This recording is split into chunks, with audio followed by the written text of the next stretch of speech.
Merci. La parole est à Monsieur Patrick Hetzel.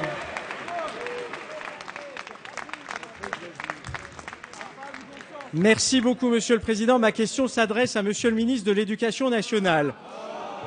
Ici même, vous avez dit « Je ne comprends pas ». Cette réforme des rythmes scolaires était préconisée par un rapport rédigé par 2 députés, l'un UMP et l'autre PS. Il y a 2 ans, vous étiez pour et maintenant vous êtes contre. Cet argument montre à l'évidence que vous avez un important problème de compréhension du terrain. L'opposition n'est absolument pas hostile au principe de faire évoluer le temps scolaire. De plus, il n'y a pas que l'opposition qui se manifeste contre ce projet, mais aussi beaucoup d'élus de votre majorité. Car votre réforme n'est absolument pas ce que préconise le rapport Durand-Breton. Il faut une approche plus globale du temps scolaire en raisonnant parallèlement à 3 niveaux, celui du temps quotidien, du temps hebdomadaire et enfin du temps annuel. Vous ne vous êtes absolument pas penché sur les nombreux freins, comme par exemple la difficulté pour les communes rurales de trouver des intervenants pour les activités périscolaires, sans compter les limites budgétaires, les problèmes de transport, les difficultés à disposer des infrastructures suffisantes et pour couronner le tout, au lieu de laisser de la souplesse et de permettre le développement d'expérimentations, vous vous acharnez à vouloir imposer cette mesure par le haut. C'est une énorme erreur d'appréciation. Alors osons formuler un vœu. Puissiez-vous entendre ce que tout le monde cherche à vous dire sur le terrain. Enfants, parents, enseignants, élus veulent que l'on laisse du temps au temps, que la question des rythmes scolaires se règle localement par des expérimentations. En somme, dans l'intérêt de nos enfants, le moment est enfin venu de retirer cette réforme absolument inapplicable en l'état.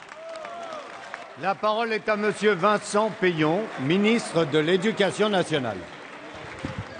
Monsieur le Président, Mesdames et Messieurs les députés, Monsieur le député, la situation scolaire de notre pays, elle va être rappelée dans quelque temps par un organisme international qui a mesuré les déclins de la France de 2003 à 2012. Elle est catastrophique.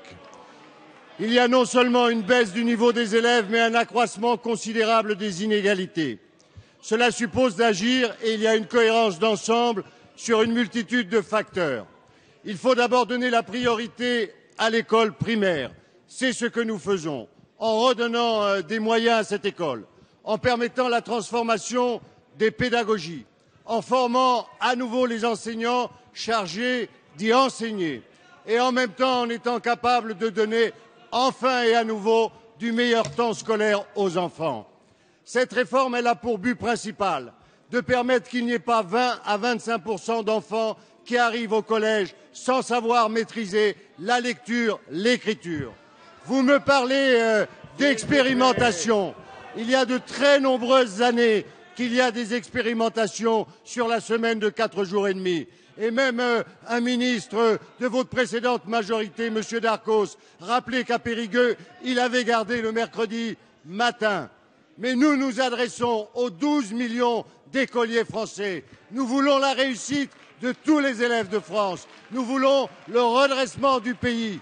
Cela demande un effort, cela demande du courage. J'en suis le premier conscient. Il faut des moyens pour former les enseignants. Il faut revoir les programmes. Nous le faisons. Et il faut que toute la nation s'unisse autour de cet intérêt. On vous attend à ce rendez-vous de la réussite. Vous en avez tellement raté de rendez-vous pendant 10 ans. Soyez présents à celui-là.